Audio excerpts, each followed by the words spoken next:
老者沉思片刻，通过密音给魏长泽传授了一段口诀，示意魏长泽于修炼之时默念可事半功倍。老者虽又从怀中拿出一粒丹药，丹药的表面有着鲜明的纹路，散发着淡淡的清香。这是元婴丹，可助你突破金丹，成就元婴。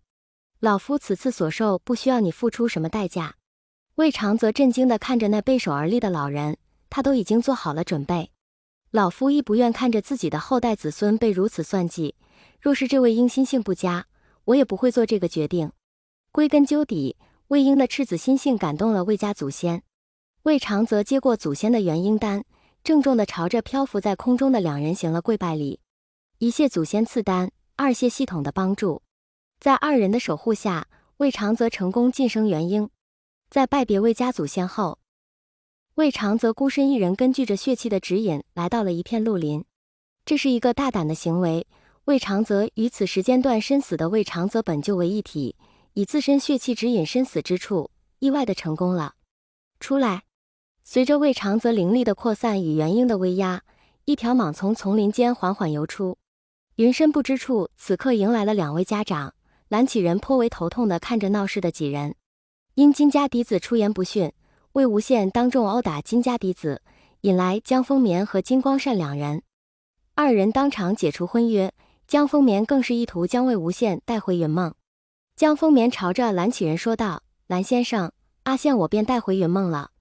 这段时间有劳蓝先生的教导了。”蓝启仁看着谦谦有礼的江丰棉，再联想到魏长泽的话语，眸中不自觉地染了些情绪。魏无羡还有100遍家规未完成，须抄完尚能归。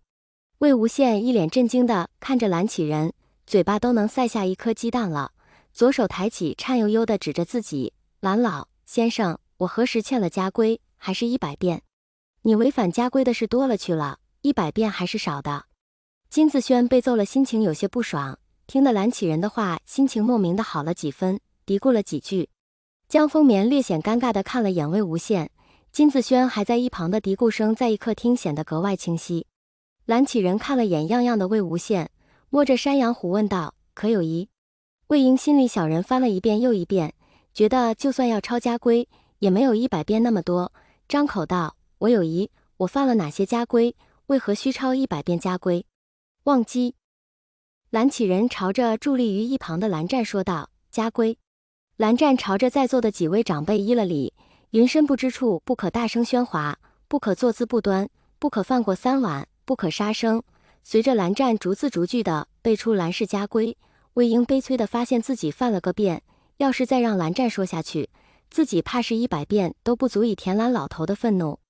魏婴大声喊道，打断了蓝湛的话语：“我没有疑问，我抄。”蓝启仁转身看向江丰棉，不知江宗主意下如何？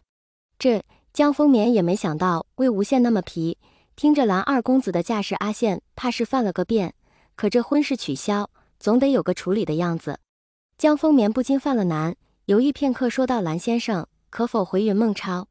蓝启仁甩了甩衣袖，说道：“江宗主曾在信中告知无法管教魏婴，既然如此，江宗主如何保证？”